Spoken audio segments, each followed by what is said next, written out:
To some west region and same time in Douala littoral region. Ladies and gentlemen, you're welcome to the midday bilingual newscast. We are sorry for the late start. Pascal, thank you. Bon après-midi. Bon après-midi, Glory Mala. Mesdames, Messieurs, bon après-midi et bienvenue à cette session d'information de la mi-journée sur Équinoxe Télévision. Nous tenons à nous excuser pour le retard. En ouverture de ce journal, crise post-électorale au Cameroun. La main tendue par le président Paul Biya est-elle un vrai geste d'apaisement ou une simple stratégie pour faire taire les voix dissidentes? Interdiction des réunions privée, pression sur l'UPC et tentative de musellement de la société civile, les inquiétudes grandissent. Voyons tout cela dans ce reportage de Lionel Kamkoum et Ulrich Ngonomala.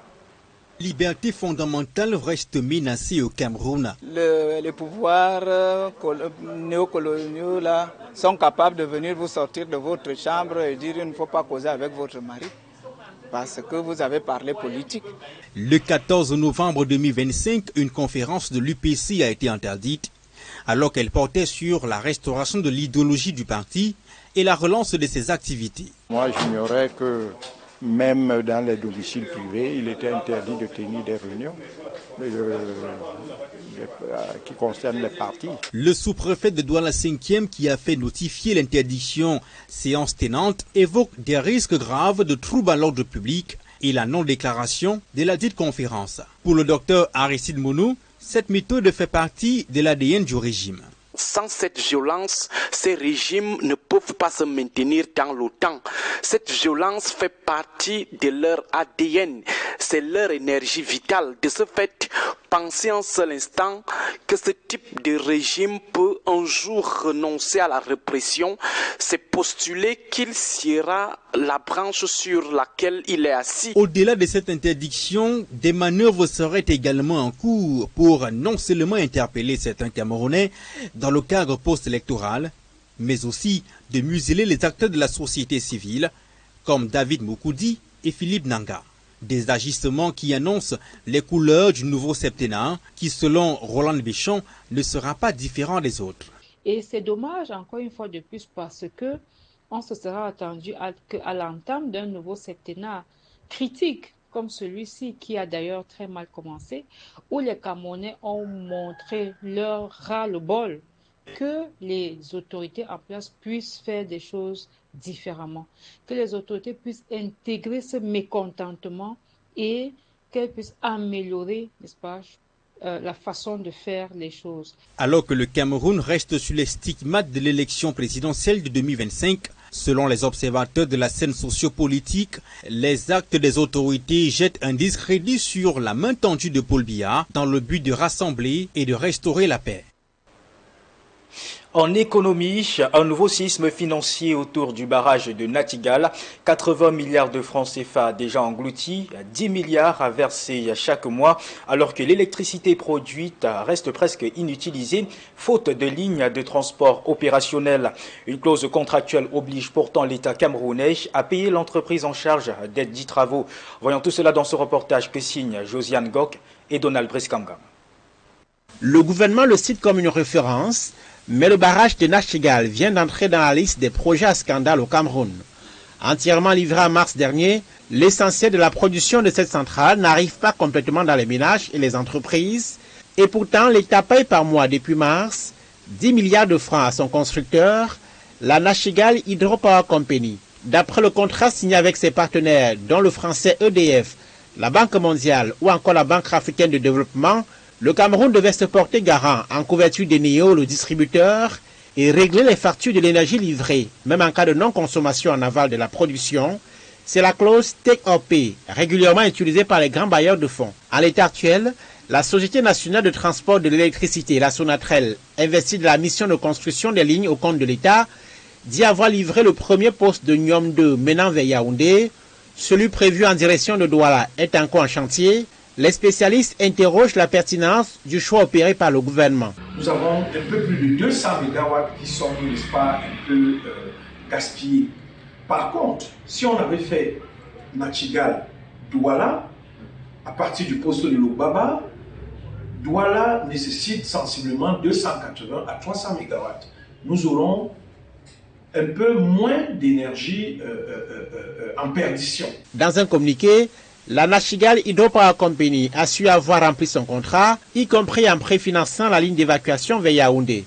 En attendant l'achèvement de la ligne Ména à Douala, où l'essentiel des 420 MW est attendu, le gouvernement recherche un prêt de 100 milliards de francs CFA pour couvrir ses obligations envers la NHPC. Il y a un problème, pas d'argent à mon avis, parce que l'argent on peut le mobiliser. Les Éthiopiens viennent de finaliser leur barrage le plus grand d'Afrique et peut-être un des plus grands du monde avec de l'argent éthiopien du pays et de la diaspora. Le contrat entre la NHPC et l'État du Cameroun court sur 35 ans dans ce projet de près de 800 milliards dont les travaux ont débuté en 2019. Mais déjà, les pertes financières subies par l'État depuis 8 mois remettent au goût du jour les dérapages de gouvernance du Cameroun, dont les grands chantiers sont entourés de scandales financiers et de corruption. Le Fonds des Nations Unies pour la population s'inquiète de la prise en charge des victimes des crises humanitaires dans le nord-ouest, le sud-ouest, l'extrême nord et l'est Cameroun. L'organisme onusien juge les réponses insuffisantes, notamment sur le plan des violences basées sur le genre. Dans l'optique d'améliorer la prise en charge des victimes de ces crises, une formation des sages-femmes se tient à Yaoundé. Des précisions avec Élisée Borba et Ben Christy Moudjo. Le Fonds des Nations Unies pour la population, UNFPA, est préoccupé par les crises sécuritaires persistantes au Cameroun. Le Cameroun fait face à des défis humanitaires complexes et persistants, qu'il s'agisse des crises dans les régions du nord-ouest et du sud-ouest, de l'afflux de réfugiés centrafricains à l'est ou des défis liés à l'instabilité dans le lac Tchad. Un contexte sécuritaire qui favorise la multiplication des violences basées sur le genre. La violence basée sur le genre, sous toutes ses formes, connaît malheureusement une recrudescence, tandis que l'accès aux services de santé maternelle et reproductive, y compris les soins obstétricaux d'urgence, devient précaire. Selon le ministère de la Promotion de la Femme et de la Famille, MINPROF, la prise en charge de ces cas demeure insuffisante au Cameroun. En dépit de l'ampleur de ce phénomène, la prise en charge victime survivante reste insuffisante à cause de la modicité des ressources financières, humaines, matérielles et infrastructurelles et des pesanteurs socioculturelles. C'est dans ce contexte qu'une formation de sages-femmes se tient à Yaoundé. Elle vise à améliorer le travail de ces personnels, crucial en contexte de crise humanitaire. Son intervention est souvent la clé pour garantir des soins vitaux, minimiser les conséquences médicales, des grossesses non désirées, des infections et crucialement préserver des preuves médico-légales pour la poursuite des auteurs lorsque ceux-ci sont identifiés. Outre le Cameroun, cette capacitation des sages-femmes par le Fonds des Nations Unies pour la population se tient dans 27 autres pays d'Afrique centrale et de l'Ouest. Voilà pour la première partie de votre journal. La seconde en langue anglaise avec vous, Glory Mala. Good afternoon once more. Good afternoon to you, Pascal. Thank you, ladies and gentlemen. You're watching the midday bilingual newscast on Équinoxe television. 6 months after the 6 billion francs gas plant was inaugurated in Bamenda Northwest region, the population continued to experience gas scarcity and its high cost. The plant has remained idle with no official explanation has been given, with families resorting to firewood in order to make their meals. Our Northwest correspondent Stella now reports on the challenges faced by the population while waiting on the government promises to be a reality on ground. Her report. On May 9, 2025, optimism swept through Bamenda. Standing in for the Prime Minister, the Minister of Water Resources and Energy inaugurated what was hailed as a transformative project, the 6 billion francs liquefied gas filling center, meant to lower prices and create 1,000 jobs. With these facilities, bottles will be filled here. So the proof price in Bamenda would be 6,500 because the center is ready. 6 months after the grand inauguration, that promise has faded. I bought gas in Bamenda just yesterday. That's a Friday, the the 14th of November 2025 at the cost of 10,000 francs. After serious bargaining, and I asked myself, what then was inaugurated by the minister? The promised 1,000 jobs have also not appeared. The plan sits idle, not serving the local population, and no official explanation from the Ministries of Energy and Trade, nor the Hydrocarbon Price Stabilization Fund. As the minister left, we would never bought gas less than 8,500. So the question now that keeps running in the mind of Cameroonian as well as my mind is, was the minister really serious, or is somebody playing some game somewhere? Who should we hold responsible, the minister or the authorities of the gas plant that were installed here?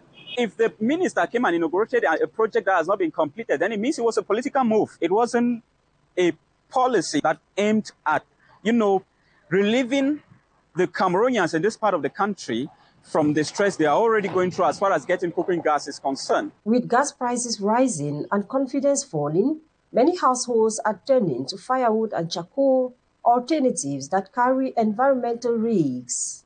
Just 6 months after, the Bamenda gas plant is now a symbol of silence and suspicion. Residents say it is time for accountability and for authorities to clarify what has become of the 6 billion francs investment that once promised relief.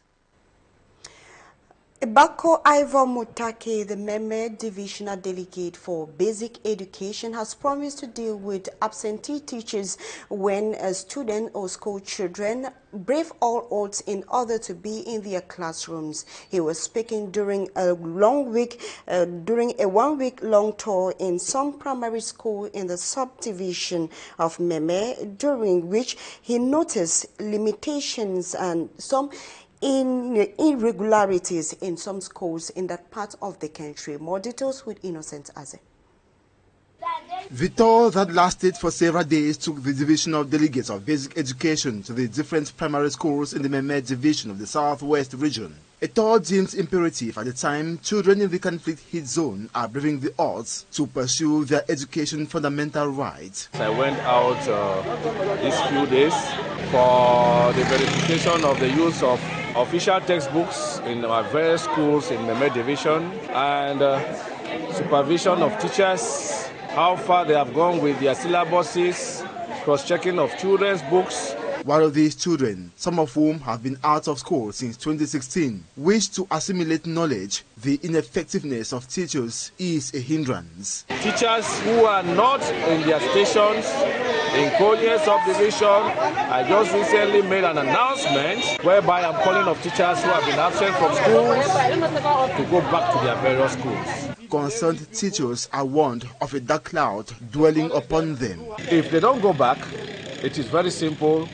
I will be forwarding their names to the senior divisional officer for Meme for eventual administrative sanctions. Apart from this, the divisional delegates during the tour also came across some burning issues which he stressed need to be addressed urgently for a smooth teaching and learning process. Teachers not doing the work they ought to have done. Verification of textbooks. Some schools were not using the official textbooks, and with that we have hammered on it that they should use the official textbooks prescribed by the Minister of Basic Education in their various schools. They should be able to make sure they follow the methods which I have come up with in order for us to meet up with the syllabuses which we left or we could not make it during the first few weeks of school resumption because of an imposed shutdown by the separatists. This effort aims to resuscitate at 100% basic education in the Meme division, which has been in coma since the Anglophone crisis escalated.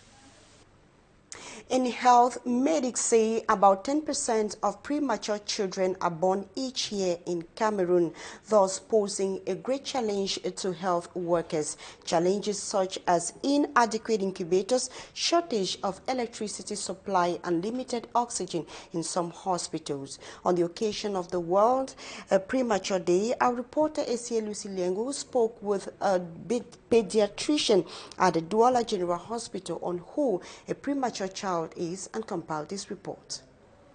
In Cameroon, approximately 10% of babies are born premature, which means roughly 1 in 10 children are born before 37 weeks. At the General Hospital of Douala, the statistics are even more concerning, according to Dr. Elumu Bisasa, whom we met at the neonatal unit. In our service, we can have in a month 6 to 10 babies, premature babies.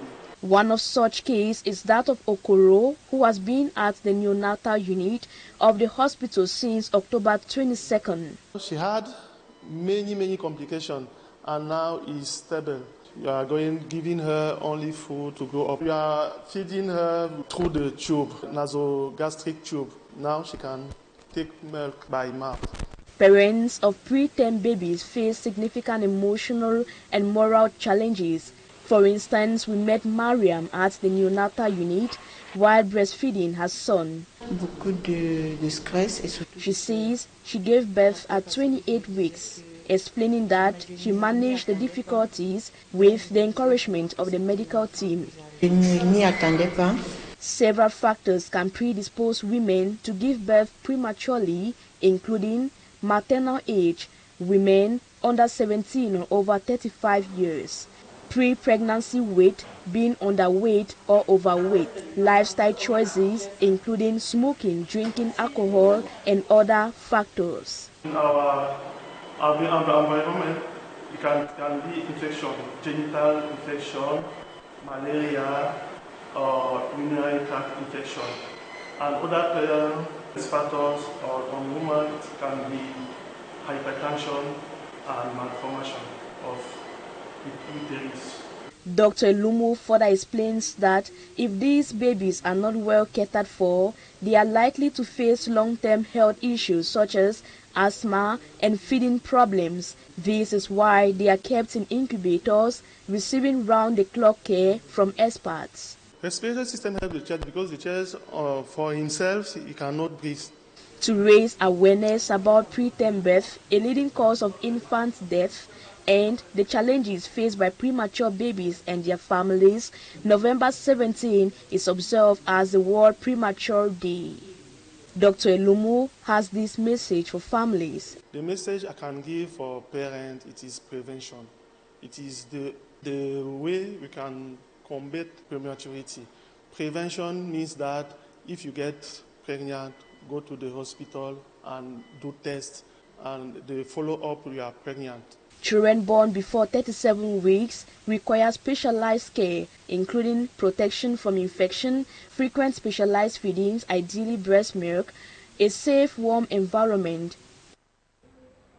That report by Esie Lucy Lengu ends the midday bilingual newscast on Équinoxe television. Thanks so much for watching. We leave you in the company of more interesting programs. Until tomorrow, same time, stay blessed and stay safe. Pascal, bonne journée. Très bonne journée à vous, Glorimala. Mesdames, Messieurs, merci de nous avoir suivis. Excellente journée à vous. Restez en compagnie des meilleurs des programmes sur Équinoxe Télévision.